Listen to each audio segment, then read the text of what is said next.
Assalamualaikum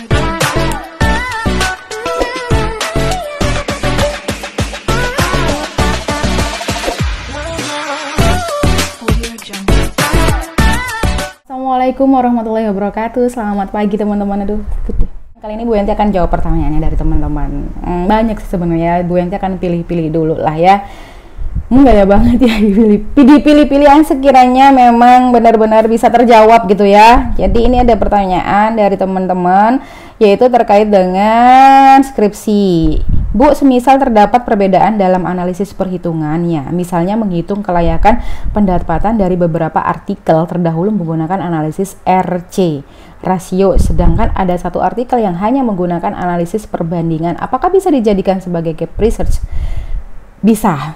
Begini teman-teman, maksudnya begini, jika teman-teman membuat yang namanya gap research nih ya, gap research atau permasalahan dalam sebuah penelitiannya teman-teman. Nah, ada artikelnya kan ya, penelitian terdahulu ada 10 nih ya, atau 15 artikel, banyak sekali kan. Nah, 8 artikel mengatakan ini ditolak, 8 artikel lagi mengatakan ini diterima. Ya, misalnya nih ya, oh kalau umpamanya di artikel ini harga itu tidak berpengaruh terhadap keputusan pembelian, tapi artikel yang lain 8 ini mengatakan berpengaruh terhadap keputusan pembelian.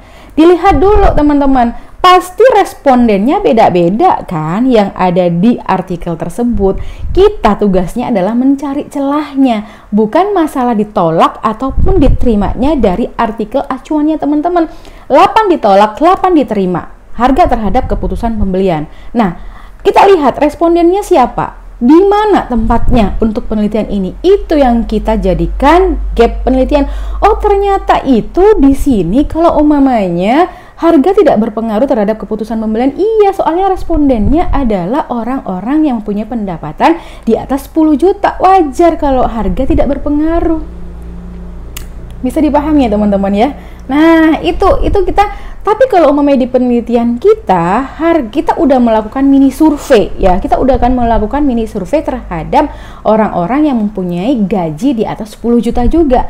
Ternyata berpengaruh gitu kan ya. Ternyata buat orang-orang di daerah A, ternyata kalau di daerah A dengan gaji sekian 10 juta ke atas atau 2 digit ke atas itu tidak berpengaruh. Tapi kalau di daerah sini saya sudah mini survei nih. Mini survei terhadap orang-orang yang gajinya di atas 10 juta. Kalau umpamanya harga ini ternyata tetap berpengaruh terhadap keputusan pembelian.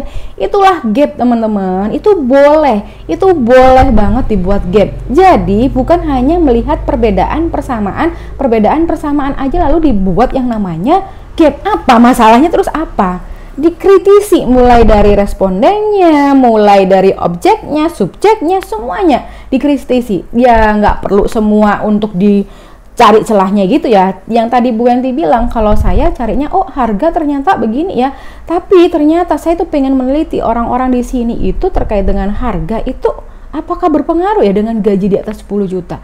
Kalau di penelitian yang lain dengan demografi atau tempat tinggal pendapatan yang seperti itu tidak berpengaruh, tapi kalau di sini kok berpengaruh. Saya melakukan mini survei. Mini survei itulah yang juga dibuat data teman-teman sebagai gap research-nya atau permasalahan dalam penelitian.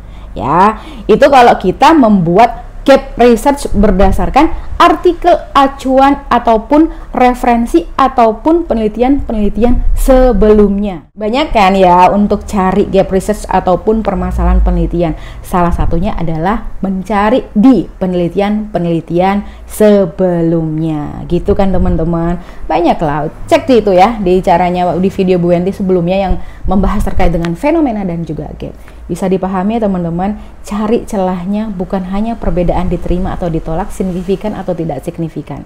Dicari celahnya, apa ini yang membuat ini menarik untuk dijadikan sebuah permasalahan dalam penelitiannya teman-teman. Gitu. Oke teman-teman, semoga bermanfaat. Itu saja yang bisa Bu Yanti sampaikan. Terima kasih banyak, sukses selalu. Assalamualaikum warahmatullahi wabarakatuh.